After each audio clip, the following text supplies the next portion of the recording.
watching a few episodes of the Bernie Mac show, and that's one of my favorite comedians. And he used to have this thing that he would do when he would, his show would come on and they would play the intro and it would say, "Who you with?" And I want to ask you, who are you with? Everybody around you ain't with you. So you kind of got to check out what's around you, who's around you, what kind of talk is around you, what kind of visions are around you, what kind of dreams or lack of dreams are around you. If you're planning to be successful, if you're planning to go forward, if you're planning to reach your destiny. There was this man who was simply misaligned with his identity, his purpose, his calling, because of what was around him. Jesus walked in and he doesn't ask this man. He's laying there. He can't walk. John 5:6-8, I know you know the story. Jesus doesn't ask him if he needs a wheelchair. Do he need a walking cane? He didn't need none of that. He needed a word, and Jesus gave him a word, and he gave it to him by asking him a question. It's the power of the question. And sometimes God will allow the Holy Spirit to come to us and to put things before us for us to spot and see what's hindering us, what's holding us that we may have missed.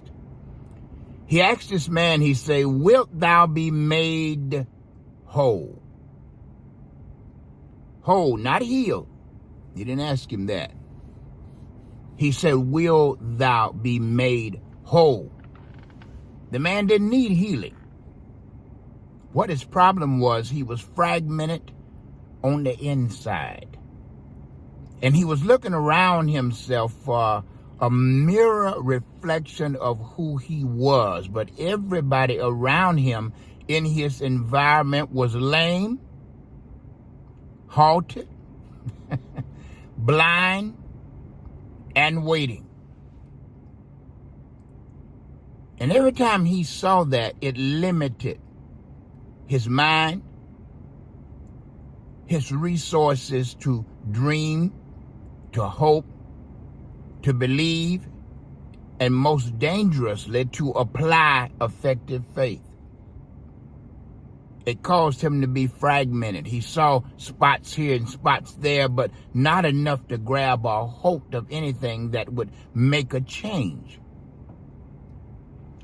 Now, here's something you can think about. The 5 people that are closest to you are prophesying your future. So whoever you hang out with, it determines how you will go after your destiny or God's will for your life. If you're seeking to be healed and you're around people who it's all right with them to be sick, and they're always talking about being sick and getting their check and the benefits of being sick, then of course healing might not come to you. And sometimes you have to check your family, you have to check your friends, and understand what's around you is affecting you. So sometimes we have to kind of cut the line and kind of get away from certain things and certain people to get what God has for us, because it's on hold because of what's around us. We're becoming fragmented inside, not really seeing what God wants us to see for our destiny or for what he has for us. Who you with? That's my question. Now, if you read that scripture, when Jesus got there, it says, when Jesus saw him lie, L-I-E, that's when you are showing something or representing something that is false.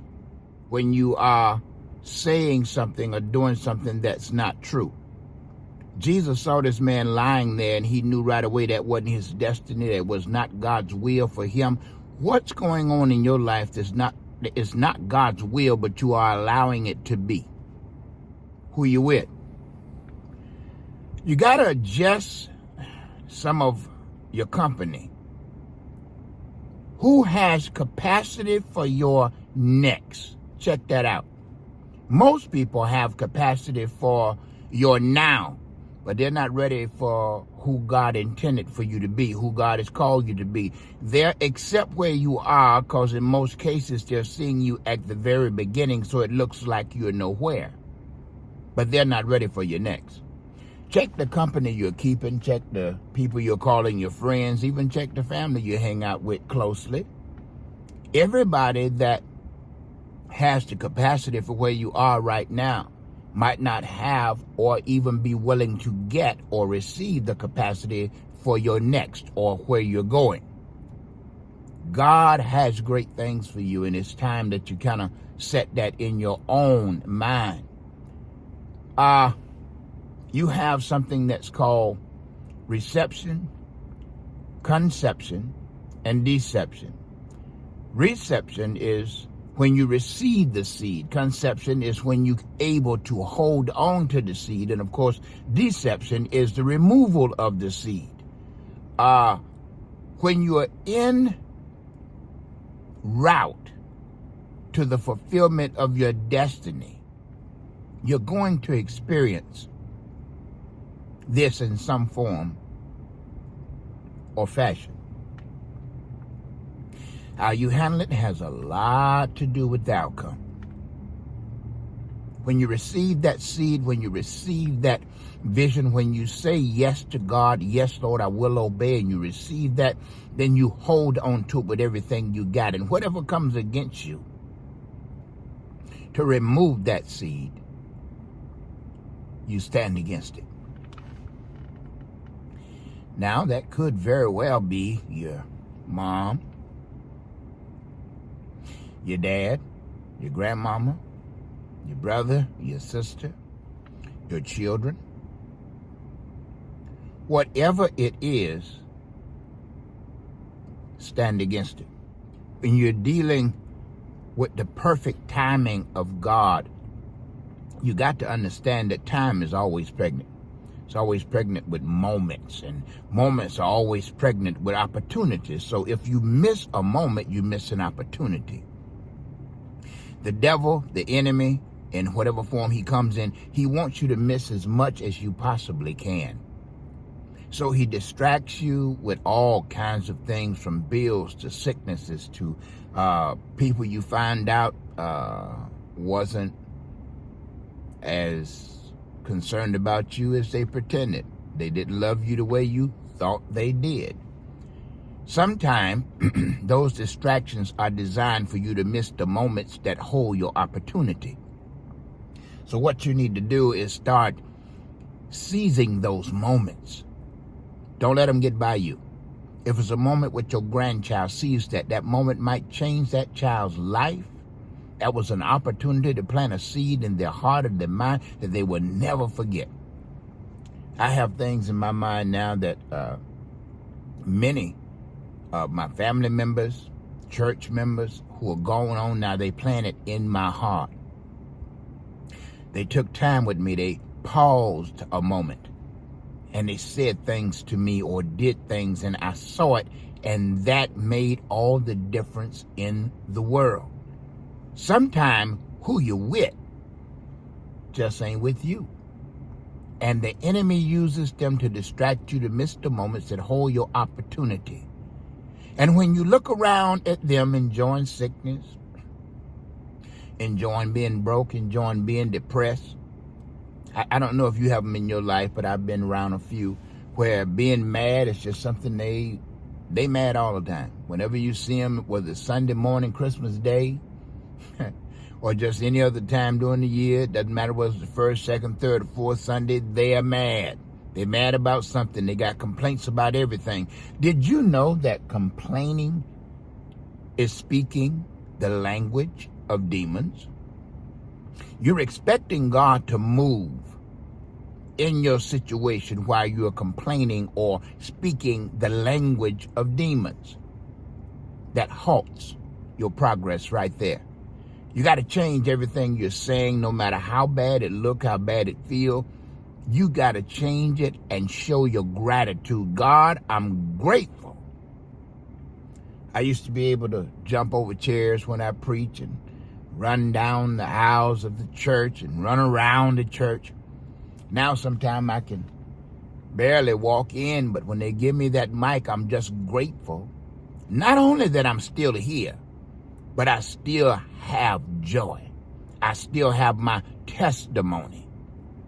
See, when you can produce joy, Satan can no longer hold your stuff. You got to let it go. This is why he tried to get you mad, angry, sad, something, anything but happy, anything but grateful. The moment that joy shows up, Satan has to let go of your stuff. There's power in that joy. This joy that I have, the world didn't give it to me, so the world can't take it. We sang that and we say it, but then the least little thing happened. Our joy is gone, and Satan feels victorious. My question again, who you with? Is it somebody that's building your joy? Or is it somebody that's taking your joy? Is it somebody to make you smile or somebody to make you frown? Is it somebody to make you sad or somebody to make you glad? Sometimes you got to learn how to cut your losses and move on. In my book, I call it breathe in, breathe out, move on. Sometimes we miss people, but I don't miss the damage.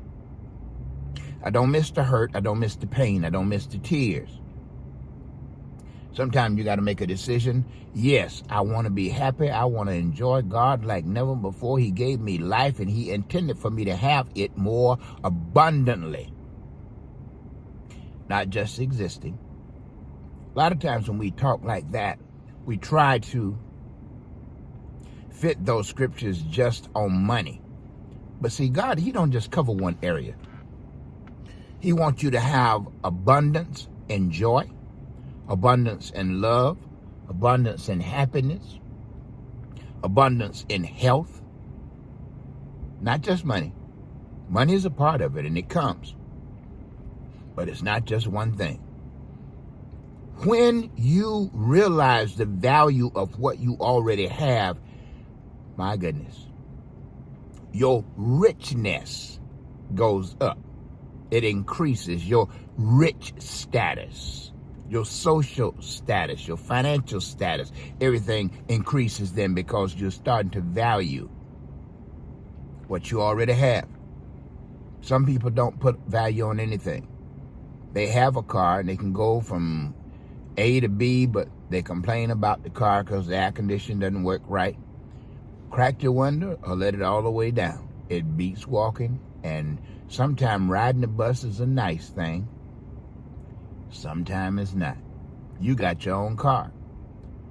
I be happy when I can travel on the road and they stop and I can get out and they don't have to roll me and carry me. I can walk into the store, go to the bathroom. If we at a restaurant, I can go and sit to the table and I can feed myself.